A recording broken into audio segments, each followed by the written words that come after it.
هلا والله رجعنا من صلاة التراويح. هذا المسجد شوي بعيد على بيتنا، فحبينا نتمشى هيك بعد التراويح. بتعرفوا هيك بعد العشاء واحد بصير عنده خمول، لازم هيك يتمشى، فرحنا على البعيد ما رحنا على القريب. بطريقي على البيت حبيت أشارككم هيك اليوم لقطاتي أنا عم بتمشى. طبعا هذا سادس يوم رمضان. السلام عليكم، شلونكم يا بنات؟ ان شاء الله تكونوا بخير. اشتقت لكم كثير ورجعت لكم بفيديو جديد. طبعا بتعرفوا امبارحه ما نزلت لكم فيديو، صاير يا صبايا عم نطبخ يوم يوم لا. مثلا اول يوم طبخنا، ثاني يوم قشطنا، ثالث يوم طبخنا، رابع يوم قشطنا، هيك عم بتصير يعني. يوم بنقشط يوم بنطبخ.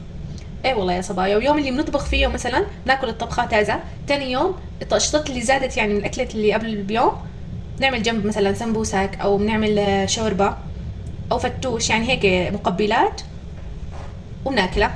ثاني يوم نرجع نطبخ طبخه جديده. فمشان ما نزيد الاكل، ومع انه والله يا صبايا عم نقلل الاكل يعني عن اول كنا نطبخ اكثر، الله لا عم نقلل عن اول، ومع هيك عم بزيد.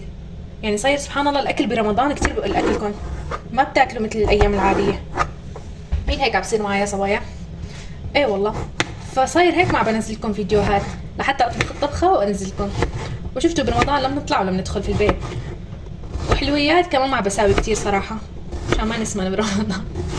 لا والله عن جد مخففين معجنات وحلويات كتير نحن، يعني ما بناكل اصلا من اول كتير هيك حلويات ومعجنات، بس ومع ذلك يعني برمضان ما عملنا يعني كتير ولا بنساوي قليل. يعني اذا جبنا بناكل يعني هيك بكميات معقوله قطعه، اما هيك ناكل بشراهه وانه بس حلويات وعصيرات معجنات لا والله بتصير هيك على العيد براميل. لا الحمد لله حافظين على حالنا ورياضه واكلنا خفان، وعم نعمل سلطات وفتوش عشان نجي هيك على العيد برشاقه وستايلات، حافظ على ستايلاتنا. والله يا صبايا لهيك والله ما بنزلكم فيديوهات كتير مثل اول. حتى السحور صبايا والله لما عم نجي على السحور كمان والله ما عم ناكل، وكمان ما بصور كتير سحور. فتكون مثلا فطرانه صايمه فطرانه، تجي على السحور مالك هيك قبلاني يعني مثل انه هيك جوعانه كتير بدك تاكلي، لا ابدا. تاكلي هيك يعني انه اشياء بسيطه. اذا حطينا حواضر مثلا عملنا صفرة حواضر ناكل كم لقمه، او مثلا ما بنعمل يعني ما كل يوم نعمل صفار، حسب. اذا عملنا بنعمل لك حواضر خفيفه، واذا ما ساوينا يعني بنقضيها مثلا قطعه فواكه او مثلا كاسه كوكتيل، او احيانا ما بناكل شيء، حسب والله صاير. لذلك يعني ما بصور لكم كثير سحور كل يوم بيومه او افطار كل يوم بيومه. صاير يوم يوم لا، وقت انزل لكم يعني وقت نعمل بصور لكم. ومثل ما شايفين اليوم معي عم بعمل هلا فتوش. طبعا احنا يوم الجمعه ما بنطبخ الحمد لله، يعني بعطلة بابا بنطبخ، بعطيه كل الاسبوع نطبخ، بعطلة بابا بنقول له لا الله يحملنا اياه، بنقول له لا اليوم جاهز. فبما انه اليوم اول جمعه من رمضان عملنا صياديه وعم نعمل فتوش وراح يجيب لنا اسماك. والله يا صبايا. بس هلا اجهز السفره بصور لكم اياها. هلا راحوا يجيبوا لنا الاسماك وانا عم بفرم الفتوش. انتوا احكوا لي ايش طايبين اليوم، شاركوني بالتعليقات، واهلا وسهلا متابعيني الجداد. نورتوا قناتي ان شاء الله هيك محتواي يعجبكم، ولا تنسوا تدعموني باللايك والتعليقات الحلوه منكم. انتوا يا صبايا ايش عم تطبخوا؟ ذكروني الطبخات، والله هيك واحد بيحتار برمضان ايش بده يطبخ ليطبخ. انتوا ايش طبختوا من اول رمضان لحد الان؟ والله على قناتي شوفوا نزلت لكم انا طبخاتنا، ادخلوا وتفرجوا على طبخاتنا. والله شاركوني هيك رايكم بالتعليقات، واحكوا لي مين عزمت برمضان، عزمتوا ناس او انعزمتوا لكم قرايب، انتوا بغربه ما لكم بغربه. والله يا صبايا نحن لا بنعزم حدا ولا حدا بيعزمنا، لاني بالغربه ما عنا حدا، ما بنعرف حدا ولا حدا بيعرفنا. والله يا صبايا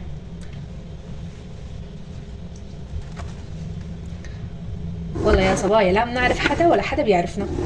فمين بيعزمني انا اكثر شيء؟ احذروا. اكثر شيء بيعزموني اهلي، امي وابوي. الله يديمهم فوق راسنا يا رب. 30 يوم معزومي عندهم انا وخواتي. والله ف30 يوم معزومين نحن، في حدا قدنا عفوا مثلنا. وانتوا احكوا لي مين عزمتوا او انعزمتوا عند حدا، عندكم حدا في الغربه، انتوا في بلدكم. شاركوا لي كمان هذا في التعليقات، كتبوا لي التعليقات. اليوم اسئله كثيره وتعليقات هيك حلوه منكم، حبيت هيك احكي معكم وانا عم بعمل الفتوش. شلون عم تقضوا يومكم برمضان؟ والله انا يا صبايا بصحى الصبح، ما انه بصحى كتير بكير، لا ابدا. بصحى مثلا الساعة 12 ونص وحدة هيك يعني بهالوقت، لاني عملناه بعد الفجر. ايه يا صبايا بحكي لكم انا شلون بقضي يومي. انا اول شي بصحى، طبعا ما عم ننام بعد الفجر، يعني ما انه عم بصحى انه كتير متاخر ولا انه عم بنام بكير، لا ابدا. فبصحى تقريبا بين وحدة ونص اكتر شي. بصحى بقوم بضب اكلي غرفتي، وبعدين بصلي الظهر، بعدها بعمل رياضة، وبعد الرياضة بقوم بساعد ماما بالطبخة وبصور لكم. هذا هو روتيني. وبعدين بقرا قرآن، بعد ما نخلص طبختنا بقرا قرآن لحتى يأذن المغرب، بنجهز فطورنا، بنفطر، بنطب كمان، بنخلص شغلاتنا بعد الافطار. كل ايش شغلتها في البيت بتخلصها يا صبايا. وبعدين بنقعد شوي بنشرب فنجاننا القهوة، بعدين على التراويح بنروح نصلي التراويح.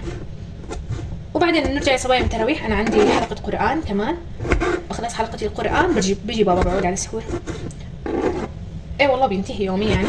لا بنتسحر، لا. بعدين بنرجع نصلي قيام الليل، نقرأ قرآن، نرجع ننام. هذا هو مقضينه يعني روتيننا في البيت. وانتوا يا صبايا شلون مقضين روتينكم؟ كم ختمة فتحتوا في رمضان؟ احكوا لي وين وصلتوا، عنا جزء. الله يتقبل مني ومنكم يا رب. والله رمضان هو شهر القرآن، فالله من عنده يا رب هيك يتقبل مننا ومنكم. كم ختمة هيك ناويين تختموا برمضان؟ والله أنا بإذن الله إن شاء الله رح أختم 3 ختم، الله يقدرني يا رب وأختمهم. فكل يوم عم بقرأ 3 أجزاء، كل يوم إن شاء الله هيك الله بقدرني عم بقرأ 3 أجزاء، جزء الصبح وجزئين المساء. إيه والله يا صبايا، فإن شاء الله بخلص 3 أجزاء إن شاء الله يقدرني وأخلص 3 أجزاء. أنتوا كم ختمة احكوا لي؟ صار كم شغلة سألتكم عليها؟ احكوا لي في التعليقات. هي هون نعبة في المخسات ما شايفين. فتوش بعمله خشن يعني ما كتير بهيك بنعمه، لا ابدا بخليه خشن. قلت لنا انا عاملكم تبوله، لا ما بدنا. ففعلا يعني صياديه وتبوله ما بتصير،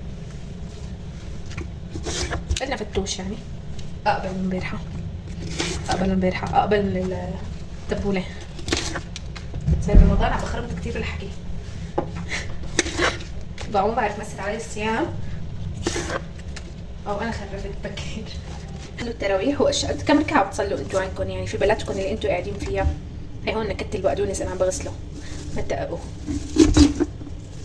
والله نحن هون بالمساجد عندنا بالسعوديه كلهم بيصلوا 8 ركعه تراويح اللي هي قيام، وبصلوا بعدين الوتر 3 ركعات هيك بالجامعه بيصلوا يعني المسجد.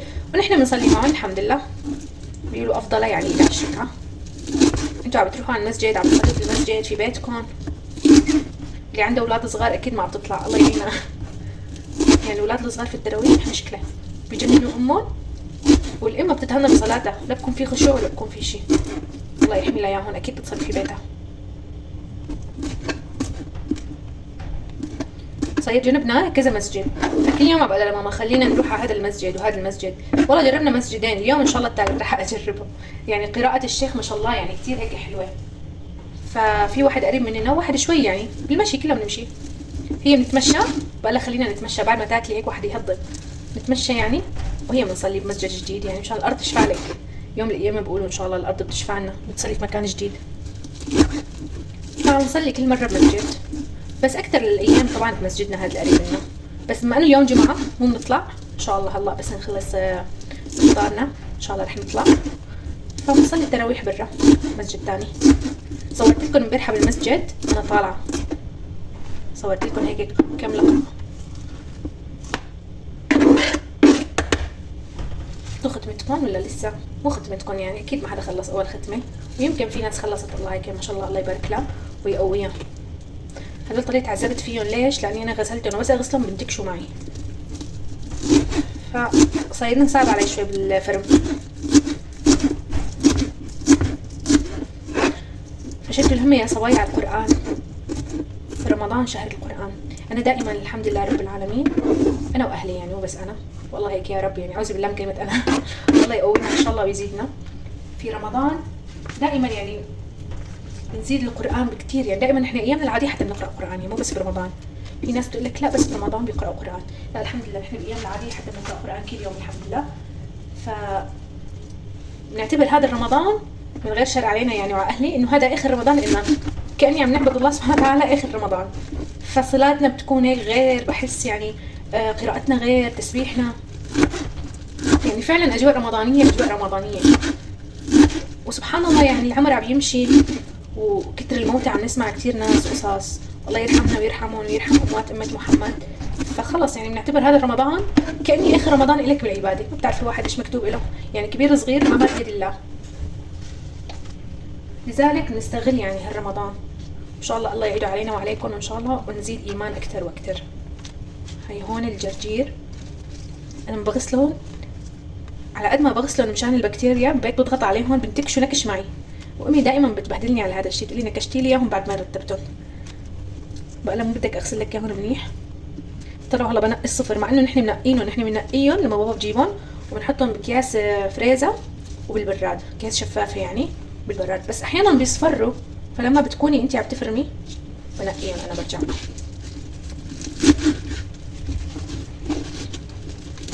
اللي انعزموا برمضان احكوا لي مين عزمكم برمضان؟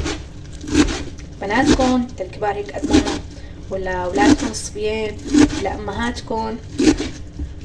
هو اكثر شيء بيت الاهل بيعزمكم. الله يديم عليكم يا رب نعمة الاهل يا رب، فعلا نعمة يعني. وبفرحة اذا واحد عزموه اهله وهو كان هيك مثلا متزوج وعنده اولاد هيك وعزموه اهله، او بيت حماه كمان. هذول البيتين لازم يعني بحس دائما لازم يعزموكي. هن الكبار لازم يعزموكي. طبعا بعدين تديروا العزيمة، بس هن اول شيء والكبارية. حكيت معكم اليوم كتير مواضيع كثيرة، بتمنى تجاوبوني بالتعليقات. والله هيك يعني بنتسلى وبفرم لكم هالتبولين، رغم اني كنت ما رح اشارككم كل يعني انه فرمه كامل، قلت هلا بتملوا مني، ومعروفه يعني المارة ما بدها يعني فلسفه في الفرم، بسيطه. هلا رح تقولوا لي كل هالبصلات رح تفرميهم، رح افرمهم ايه بس ما كاملين، اخرهم بشيله. طبعا التبوله مو التبوله عفوا، الفتوش ما كله رح اتبله، رح اتبل على قدنا واقيم من الجزء الثاني لبكره او المساء على السحور. مثل ما شفتوا الحمد لله خلصت الفتوش فرمت. تخيلين انه فرمت كل هالكميه بدون ما احس انه عم بحكي معكم. شفتوا شلون فتحت لكم مواضيع وخليتكم ما تحسوا؟ يمكن انتم مليتوا والله من طول الفيديو، بس انا فعلا ما حسيت مثل قبل. هلا هي رح اشيل نص قيمه ونص الثاني اتبله. طبعا ما بتبله فورا، بتبله قبل المغرب ب10 دقائق هيك، مشان ما انه هيك تدبل الخضره كلها. والنص الثاني بغلفه بقيمه بالبراد بدون تتبيل، مشان لما المره الثانيه ارجع اتبله بكره او المساء تاكلوه كانه فريش، يعني فورا فرمتوه اكلته. اما اذا عملتوه في نفس التتبيله فبيدبل. وهي هي كانت فتوشتنا. وهذا الرز الصياديه اللي عملته ماما، عملته قبل ما تروح الله يعطيه العافيه، بالخضره، ريحته غرام يا صبايا، يمين. اشتهيتكم معنا. بقى يجوا هالسمكات ونسكب الرز، رح اعملهم يمكن طحينيه، لا ما اعملهم ما بعرف، طراطور بنسميه. نحط هالليمونات جو هالفتوش، الله يديم علينا نعمه يا رب ولا يحرمنا منه. وبس. وهي صبايا تقريبا شلت نص الكميه، غلفتها بالستريتش، حطيتها في البراد. وهي الكميه الباقيه ان شاء الله قبل الافطار بشوي بتبلها وبسكبها بس هون. ورح هلا احطها الهوائيه، قلايه الهوائيه. الخبزات ما رح اكتر خبزات مشان ما يصير يعني انه هيك دسم كتير، مع انه رز وسمك وهيك، فما بدي اكتر خبز هيك بس تنكيها، مع انه فتوش يعني لازم يكون له خبزات. وعليه كمان لازم بطاطا مقليه، بس ما رح اعمل بطاطا مقليه، هذا فتوش احترافي. تعلموا مني. وهي خبزات الفتوش قلت لكم ما رح اكتر، عملهم هيك مربعات، هي صاروا مستطيلات مو مربعات ايه. واحطهم بالقلايه الهوائيه 10 دقائق بصيروا ما في مثلهم، بدون زيوت وبدون شيء. بفضل الاكل بدون زيت يعني، صاير اكثر الاوقات، رغم انه البزيت اطيب، بس اذا صح لنا يعني كميات قليله فبنعمل على القلايه الهوائيه فورا. اما اذا كميات مثلا كبيره فما بتلحق القلايه الهوائيه، بدها وقت. القلايه الهوائيه بحسها بتنفع على عائله صغيره، شخصين 3 ممكن 4، بس اكثر لا. اي والله الحمد لله رب العالمين. صبايا عم تتابعني وما لها مشتركه في قناتي، فورا اعمل اشتراك، خلي لي قلبكم. ان شاء الله بوصل برمضان ل1000 مشترك باذن الله، احقق الشروط. انا محتاجه كتير احقق الشروط، بتعب والله بفيديوهات كتير.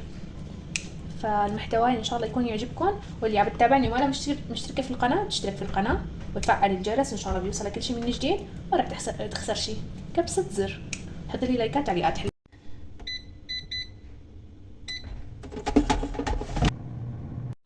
هلا بستنى الخبزات لحتى تصير.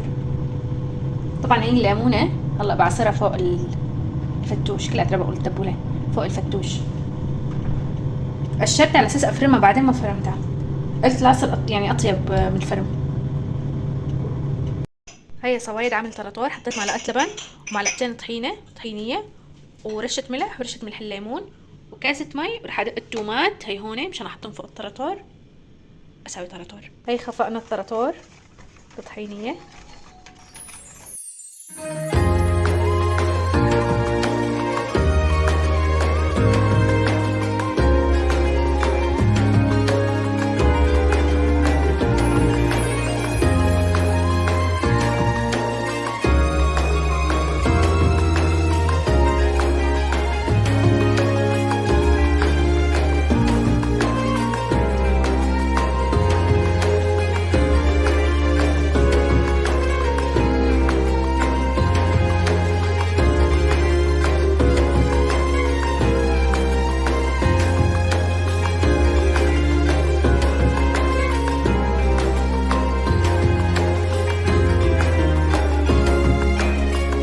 هلا بعد ما اكلنا سمك بدنا نبخر البيت. حطي البخورات. هلا بدأت تشتغل.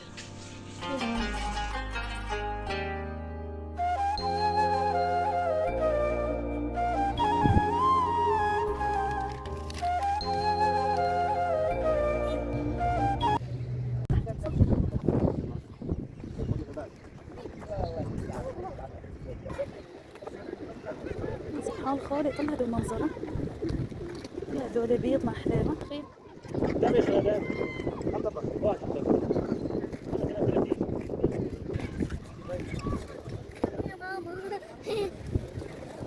أرنوب ما شاء الله.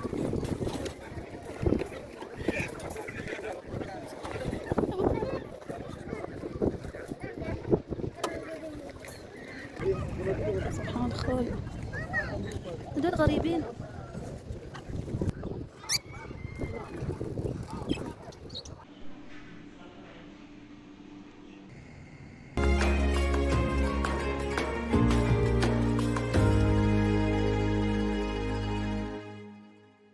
ومثل ما شفتوا يا صبايا باليوم السابع من رمضان سفرتنا، الله يديم علينا النعم يا رب ويحفظه من الزوال. الله يرزقه لبابا، كان هيك مشتهي يجيب لنا أسماك هو وماما، والله كانوا كتير طيبين مثل ما شفتوا، مشوي ومقلي وبالفرن. والله عن جد كتير هيك حبيناهن، والله يرزقهم يا رب ويخلي لنا اياه وما يحرمنا منه يا رب. وهي هون عملنا قهوتنا وشربناها وبعدين هذا نزلنا. هون قسم المنظفات. رح قلبنا نحن النسوان الميك اب والمنظفات وهدول الاشياء. ان شاء الله كتير كبير، فيه اشياء كتير. نحتاجها. ايش تحتاجي؟ بنات مرة حلو اللون. هذا طلوا صبايا بدوني هون اخواتي. بنات هذا بروز هذول تبعت الختارة زمان بس حلوين. بروز واحمر خدود حلوين. بس لا حلوين عن جد. طلي هذا كتير حلو. هذا تنت ما نبغى تنت، هذا معلم ما كويس. شوفي هذا شفته من شوي كتير حبيته. هذا تنت كتير حلو. شوفي ايش لازم من اشياء. هذا تحت ايشو هاد شكله الرموش، مسكرة رموش شفافة. يمكن هذا مثبت رموش، مو رموش، حواجب. لا رموش. تقدر شوفي مسكرة رموش شفافة.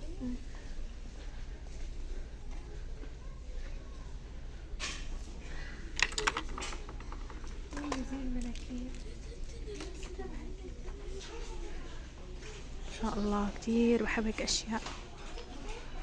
هذا هون قسم الاكسسوارات. هذا قسم عشق البنات، اكسسوارات وميك اب. لا ما جلست اشوف. نكير.